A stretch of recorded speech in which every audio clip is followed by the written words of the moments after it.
Hello my dear students, how are you all? Students, welcome to our YouTube channel Alok professionals. Students, हम लोग BCom first year first semester का एक important core paper discuss कर रहे थे जिसका नाम है कॉस्ट अकाउंटिंग। और कॉस्ट अकाउंटिंग में हम लोग पढ़ रहे थे उसका unit 1 introduction to cost accounting.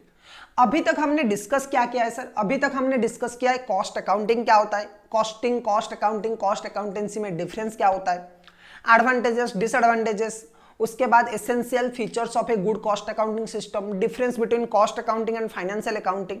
Okay, ये सारे पॉइंट्स हम लोगों ने डिस्कस किया है। क्लासिफिकेशन ऑफ कॉस्ट, कॉस्ट को डिफरेंट तरीके से डिफरेंट पॉइंट ऑफ व्यू से क्लासिफाई किया गया है, वो भी हमने डिस्कस किया है। आज हम लोग क्या करेंगे, इंट्रोडक्शन टू कॉस्ट अकाउंटिंग में एक चैप्टर है जो कि बेसिक से जो हमने अभी तक पढ़ा है उससे पूरा अलग है, वो डिस्कस करने वाले हैं। और ये जो चैप्टर है ये इंपॉर्टेंट चैप्टर है जिसका नाम है कॉस्ट शीट। एग्जाम में हमेशा आता है और प्रैक्टिकल क्वेश्चन आपके एग्जाम में आता है। 7 to 8 मार्क का एक प्रैक्टिकल क्वेश्चन आपके एग्जाम में ये आ सकता है, ठीक है। और मैं बता दूं कि चैप्टर बहुत ही आसान है, 2-3 पेज में ही इसका जो नोट्स है वो 2-3 पेज का है। आपको एक फॉर्मेट याद करना है। अगर आप वो फॉर्मेट अच्छी तरीके से याद कर लेते हो तो आपके पास 7 to 10 मार्क्स आराम से आ सकते हो। ओके, लेकिन उससे पहले सर हम चैप्टर में वो फॉर्मेट देखें, हमें पहले पता करना है कि सर ये कॉस्ट शीट क्यों होता है और हमें कॉस्ट शीट पढ़ना या फिर हमें कॉस्ट शीट बनाना क्यों सीखना है। ओके, कॉस्ट शीट क्या होता है एंड इसका यूजफुलनेस क्या है। देखो, कॉस्ट शीट बेसिकली स्टूडेंट्स एक स्टेटमेंट है। ओके, इसे कॉस्ट शीट भी बोला जाता है और कॉस्ट स्टेटमेंट भी बोला जाता है। ये एक ऐसा डॉक्यूमेंट है जो कि डिटेल्ड कॉस्ट इंफॉर्मेशन आपको प्रोवाइड करता है। अब चाहे वो किसी प्रोजेक्ट के लिए हो सकता है, चाहे किसी प्रोडक्ट के लिए हो सकता है, चाहे किसी डिपार्टमेंट के लिए हो सकता है या फिर कोई पर्टिकुलर मंथ के लिए भी हो सकता है। एक दिन का हो सकता है, कोई मंथ का हो सकता है, पूरे कंपनी के लिए हो सकता है। लेकिन ये एक डिटेल्ड स्ट्रक्चर प्रेजेंटेशन कॉस्ट का आपको करके देता है। इसका नाम है कॉस्ट शीट। ओके, अब कॉस्ट शीट में क्या होता है, कॉस्ट को एक स्ट्रक्चर वे में प्रेजेंट किया जाता है। तो ये क्या करता है, जो फंक्शनल बेसिस ऑफ क्लासिफिकेशन है ना वो यूज करता है। हमने पढ़ा था फंक्शनल क्लासिफिकेशन ऑफ कॉस्ट, जिसमें कॉस्ट को हम डिफरेंट फंक्शन में डिवाइड करते हैं। मैन्युफैक्चरिंग कॉस्ट और production cost, administrative cost, selling cost, distribution cost, research and development cost. तो ये जो फंक्शंस है उसी हिसाब से यहाँ पे भी क्या करते, जो टिपिकल कॉस्ट शीट है ना वो जो डाटा प्रेजेंट करता है वो फंक्शनल क्लासिफिकेशन बेसिस पे करता है। लेकिन जरूरी नहीं है कि आपको वही करना है। अगर आपके ऑर्गेनाइजेशन में कोई और फंक्शनल और क्लासिफिकेशन कॉस्ट का सुइटेबल है then you should prepare that. आपको जिस हिसाब से सुइटेबल लगता है वो प्रिपेयर कर सकते हो, कोई प्रॉब्लम नहीं है, ठीक है। लेकिन नॉर्मली अगर आप देखोगे कॉस्ट शीट क्या करता है, फंक्शनल क्लासिफिकेशन प्रेजेंट करता है, तो वो आपको देखना है। ओके सर, क्या क्या कॉस्ट शीट के बेनिफिट्स है। देखो, कॉस्ट शीट हमें क्या मदद करता है। नंबर 1, कुछ एडवांटेजेस अगर मैं बोलूं 3-4 पॉइंट में। नंबर 1, total figure of the cost per unit of the production is well known. It provides the total cost, total cost figure as well as cost per unit of the production. Total cost कितना खर्चा होता है, as well as cost per unit कितना होता है, वो ये दोनों बताता है। ये स्टेटमेंट एक ऐसा स्टेटमेंट है जो कॉस्ट पर यूनिट भी आपको कैलकुलेट करके देता है, जो टोटल कॉस्ट भी कैलकुलेट करके देता है। अच्छा, ये कॉस्ट कंपैरिजन में मदद करता है आपका। It helps in cost comparison, facilitate in preparation of cost estimate required for submitting tender. जब आप टेंडर के लिए अप्लाई कर रहे हो, जब टेंडर के लिए आप एडवर्टाइजमेंट वगैरह दे रहे हो तो कॉस्ट शीट आपको बहुत हेल्प करता है। या फिर अगर आप किसी टेंडर के लिए अप्लाई भी करते हो तो भी आपको कॉस्ट शीट बहुत मदद करता है। It provide sufficient help in arriving figure of selling price. अगर आपको किसी भी प्रोडक्ट का, किसी भी प्रोजेक्ट का सेलिंग प्राइस या फिर फाइनल प्राइस, ऑफर प्राइस बताना है तो यहाँ पे कॉस्ट शीट का जो इंपॉर्टेंस है वो बहुत बढ़ जाता है, क्योंकि यहाँ पे आप स्ट्रक्चर वाइज कॉस्ट निकालते हो, उसके बाद आप प्रॉफिट ऐड करके सेलिंग प्राइस निकाल सकते हो। It facilitate cost control by disclosing operational efficiency. अच्छा, ऑपरेशनल एफिशिएंसी को इंक्रीज करता है बाय कॉस्ट कंट्रोल। कॉस्ट को कंट्रोल करके ये क्या करता है, ऑपरेशनल एफिशिएंसी इंक्रीज करता है, ठीक है। अच्छा सर, सबसे इंपॉर्टेंट चीजें हमें बता दीजिए जो है format of cost sheet. Okay, cost sheet का क्या फॉर्मेट है वो एक बार बता दीजिए तो हमें पता चलेगा कि ये हमारे लिए इजी चैप्टर है या फिर डिफिकल्ट चैप्टर है। कोई भी डिफिकल्ट नहीं है स्टूडेंट्स, आपको बस ये फॉर्मेट याद करना है। देखो, कॉस्ट एक प्रोडक्ट का कॉस्ट आप कैसे प्रेजेंट करोगे वो आपको कॉस्ट शीट बताता है। आप प्राइस निकाल लोगे, आप कितना खर्चा हुआ है वो निकाल लोगे, लेकिन एक स्ट्रक्चर वे में, एक यूनिवर्सल वे में आप कैसे प्रेजेंट करोगे, that will be that cost sheet will mention you that. Okay, कि आप कैसे प्रेजेंट कर सकते हो। Number 1, direct material consumed. आपको 3 चीजें पहले लेना है, direct material, direct labour, direct expenses. इन तीनों को लेके ऐड कर लो, आपका आएगा प्राइम कॉस्ट। देखो, डायरेक्ट मटेरियल किसी भी प्रोडक्ट का मेजर जो खर्चा होता है वो ये तीनों होता है, डायरेक्ट मटेरियल, और वो भी आपको क्या लेना है, कंज्यूम्ड। डायरेक्ट मटेरियल कंज्यूम्ड, आपने कितना परचेज किया है, आपका पास कितना स्टॉक है वो नहीं चाहिए, आपने कितना यूज किया है प्रोडक्ट बनाने के लिए वो आपको देना है। Direct material consumed in the production.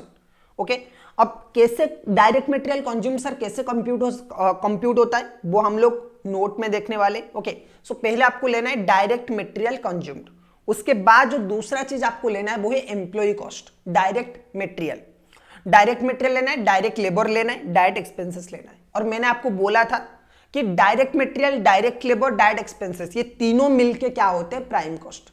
Direct material, direct labour, direct expenses, तीनों मिलके होते हैं प्राइम कॉस्ट। ओके, तो इन तीनों को मिला के आपको निकालना है प्राइम कॉस्ट।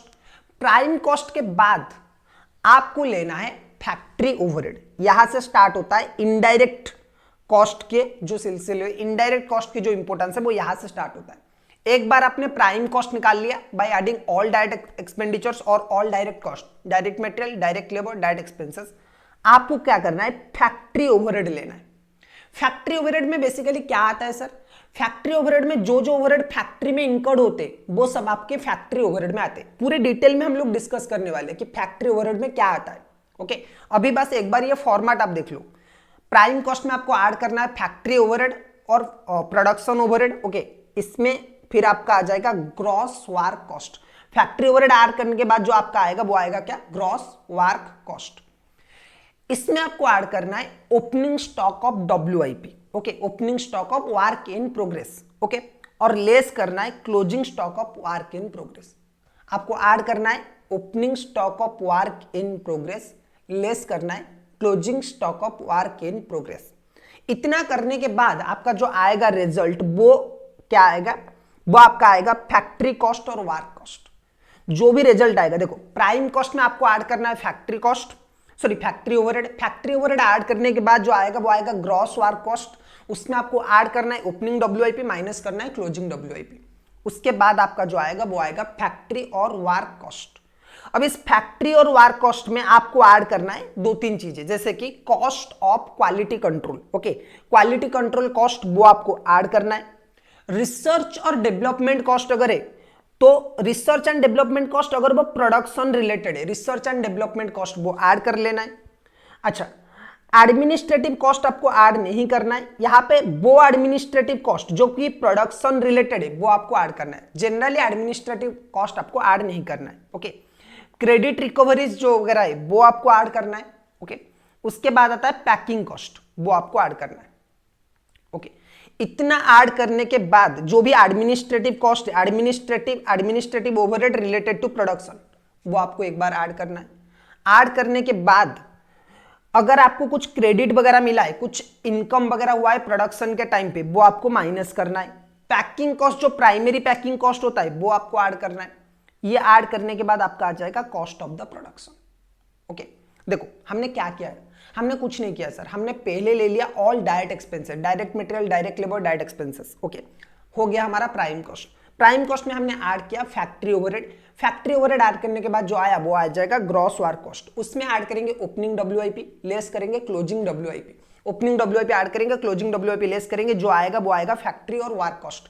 फैक्ट्री और वर्क कॉस्ट में आपको 3 चीजें ऐड करना है, वो है quality control, research and development and administrative cost. Okay, minus करना है आपको क्रेडिट फॉर रिकवरीज। अगर कुछ आपने रिकवरी वगैरह किया है, कुछ स्क्रैप वगैरह बेच के आपने रिकवरी किया है तो वो आपको माइनस करना है। उसके बाद आपका पैकिंग कॉस्ट, आप प्राइमरी पैकिंग कॉस्ट वो ऐड कर लोगे, आपका आ जाएगा कॉस्ट ऑफ द प्रोडक्शन। अब कॉस्ट ऑफ द प्रोडक्शन में आपको अगेन क्या करना है, closing opening stock of finish goods वो ऐड करना है, माइनस करना है, sorry opening stock of finish goods add करना है, closing stock of finish goods minus करना है। Opening stock of finish goods add करना है, closing stock of finish goods minus करना है। तो आपका आ जाएगा cost of the good sold. अब ये cost of the good sold में आपको क्या करना है, एडमिनिस्ट्रेटिव ओवरहेड जो जनरल वाला होता है वो ऐड करना है, सेलिंग एंड डिस्ट्रीब्यूशन ओवरहेड वो ऐड करना है, सेलिंग ओवरहेड ऐड करना है, पैकिंग कॉस्ट ऐड करना है, डिस्ट्रीब्यूशन ओवरहेड वो ऐड करना है। ओके, एडमिनिस्ट्रेटिव ओवरहेड जो जनरल वाला होता है, अब क्या इसमें आता है और क्या इसमें आता है वो हम डिस्कस करने वाले। ठीक है, दोनों में क्या डिफरेंस है वो हम लोग डिस्कस करेंगे, लेकिन एडमिनिस्ट्रेटिव ओवरहेड जो जनरल वाला होता है वो आपको ऐड करना है, selling and distribution overhead add करना है, पैकिंग कॉस्ट ऐड करना है एंड डिस्ट्रीब्यूशन ओवरहेड आपको ऐड करना है। ओके, इतना ऐड करने के बाद आपका क्या आ जाएगा, cost of the sales. Cost of the sales के बाद आपको क्या करना है, प्रॉफिट यहां पे पुट करना है, आपका आ जाएगा सेल्स। अगर आपका सेलिंग प्राइस फिक्स है तो जो बैलेंस आएगा इन दोनों के बीच में that will be your profit. Okay, तो बस ये स्टेटमेंट बच्चों आपको याद करना है। अगर एक बार ये स्टेटमेंट आप याद कर लेते हो तो 7 से लेकर 10 मार्क आपकी जेब में आ जाएगा। ओके, जब आपकी सेमेस्टर का एग्जाम होगा एक क्वेश्चन कंपल्सरीली इसी से ही आता है। सही है, ओके सर। सो एक बार दोबारा मैं फॉर्मेट आपको बता रहा हूं, डायरेक्ट मटेरियल कंज्यूम्ड वो लेना है, डायरेक्ट एम्प्लॉय कॉस्ट वो लेना है, उसमें ऐड करना है डायरेक्ट एक्सपेंसेस। इन तीनों को लेने के बाद आपका आ जाएगा प्राइम कॉस्ट। प्राइम कॉस्ट में आपको ऐड करना है factory overhead. Factory overhead add करने के बाद जो आएगा वो आएगा वर्क कॉस्ट। वर्क कॉस्ट में आपको ऐड करना है opening stock of finish goods. Okay, gross work cost आ जाएगा, उसमें ऐड करना है ओपनिंग WIP, लेस करना है क्लोजिंग WIP। जो आएगा वो आएगा फैक्ट्री और वर्क कॉस्ट। उसमें आपको ऐड करना है cost of the quality control, research and development cost related to production, administrative overhead related with production, credit for recoveries वो भी ऐड करना है, लेस करना है। ऐड करना है पैकिंग कॉस्ट यानी कि प्राइमरी पैकिंग। ये ऐड करने के बाद आपका जो बचेगा वो आएगा, आपका जो आएगा वो आएगा cost of the production. Cost of the production में आपको दो चीजें ऐड लेस करना है। एक ऐड करना है opening stock of finish goods, less करना है closing stock of finish goods. आपका आ जाएगा cost of good sold. Cost of good sold में आपको ऐड करना है selling overhead, packing cost, distribution overhead and administrative general overhead. ये चारों को ऐड करने के बाद आपका आ जाएगा cost of the sales. Cost of the sales में आने के बाद आपको सेलिंग प्राइस लेना है और जो बैलेंस आएगा वो आएगा आपका प्रॉफिट। ठीक है, डन सर। अब आज के क्लास में स्टूडेंट्स इतना ही। एक बार आप ये फॉर्मेट याद कर लो। नेक्स्ट पार्ट में हम लोग क्या करेंगे, नेक्स्ट पार्ट में हम लोग ये पूरे डिटेल में डिस्कशन करेंगे कि ये एक्चुअली में कौन सा जो भी हमने अभी अभी एक्सपेंडिचर के बारे में बात किया उसके बारे में पूरा डिटेल में, जैसे कि फैक्ट्री ओवरहेड, फैक्ट्री ओवरहेड में क्या क्या आइटम्स आएगा, एडमिनिस्ट्रेटिव ओवरहेड में क्या क्या आइटम्स आएगा, इससे हम लोग पूरा डिटेल में डिस्कशन करने वाले। ओके, सो होपफुली ये वाला वीडियो आपको पसंद आया होगा। अगर वीडियो पसंद आया तो एक बार लाइक कर लीजिए, चैनल को सब्सक्राइब करिए। मिलते हैं नेक्स्ट वीडियो में।